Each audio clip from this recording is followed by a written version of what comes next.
Most people don't even think about their transmission until it's way, way too late. By the time you notice something is seriously wrong, you're not just looking at a repair, you're looking at a catastrophic failure, and that is a costly mistake. And when I say costly, I mean it. The average cost for a full transmission rebuild is right around $3,000. That's a gut punch. It's one of the single most expensive repairs you can face as a car owner, and it can sideline your vehicle for weeks. But here's the thing. What if you could have caught that same problem when it was just a simple $150 fix, like a fluid service or a cheap sensor? Well, you absolutely can. You just have to learn how to listen to what your car is trying to tell you. So let's break down exactly what that sounds and feels like. Okay, so the first set of warnings your transmission is going to send you are things you can actually feel right from the driver's seat. Now, these are the easiest ones to notice, but honestly, they're also the easiest to just brush off. You tell yourself the car is just getting older. If you've ever said that, you are not alone, but it's a huge mistake. So in this first part, we're going to talk about 4 key things you might feel. There's that awful sensation of gears slipping. Then you've got rough or hard shifting that feels clunky. A strange shuddering or vibration, almost like you're driving over rumble strips when you're not. And finally, that weird delay when you put the car in drive. Let's start with the big one. All right, let's talk about the classic symptom, gear slipping. Picture this, you're trying to merge onto the freeway. You hit the gas, the engine roars to life, the RPMs shoot up, but the car just kind of floats. It doesn't go anywhere. That terrifying disconnect between how loud the engine is and how fast you're actually moving, that, my friend, is a slip. So, what's actually going on inside the transmission when this happens? Well, deep inside, you have these things called clutch packs. They're basically a stack of friction plates and steel plates that are supposed to clamp down and grip to transfer power.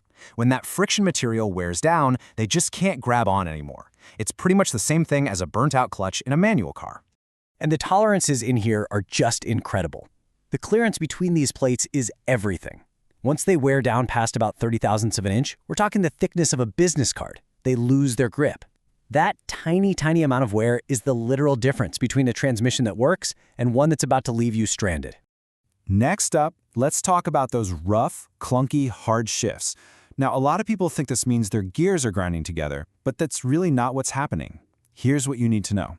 More often than not, this is an electronic problem. A bad sensor can be sending garbage data to the transmission's computer, which then tells it to shift at the completely wrong time with way too much force. That clunk you feel?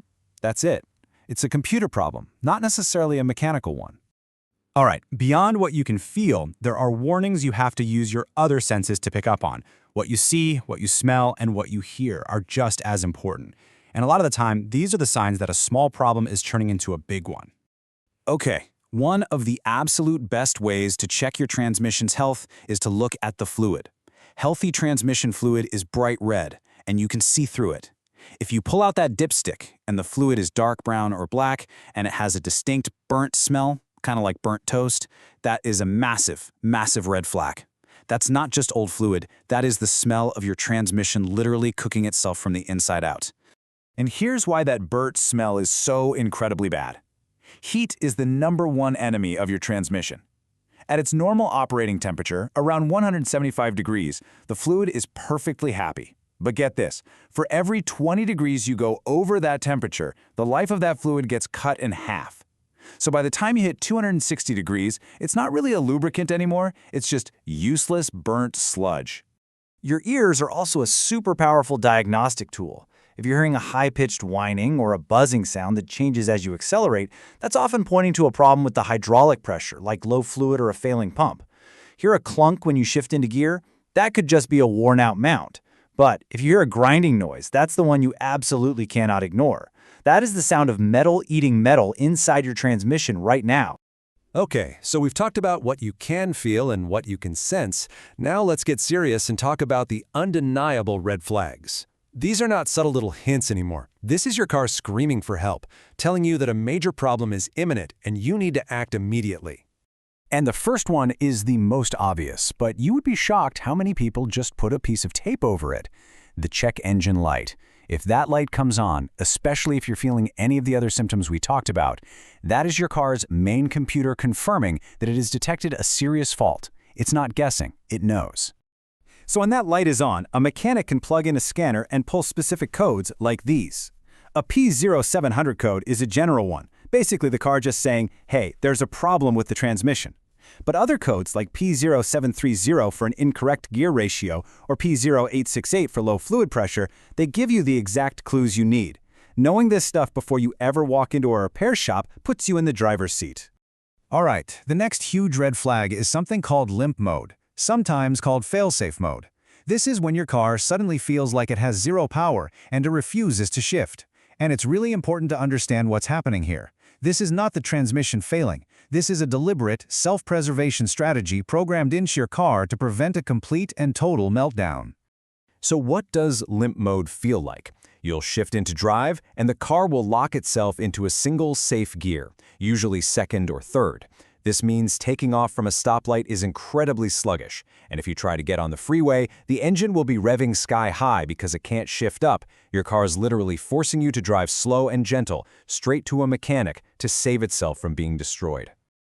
Okay, you noticed this symptom. You felt a shudder, you smelled something weird, that dreaded check engine light came on. First thing, do not panic. Here is your simple, clear, 3-step action plan for what to do next.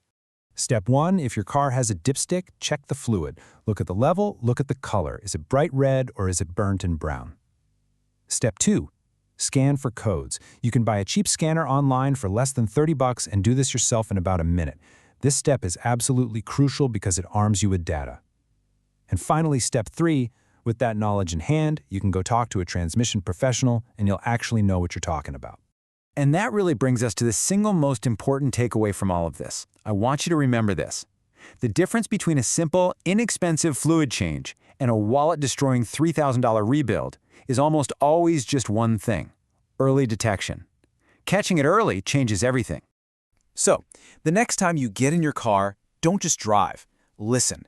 Feel what it's doing. Pay attention to the shifts, the sounds, even the smells. Knowing what to look for puts you in complete control, and it can save you thousands of dollars.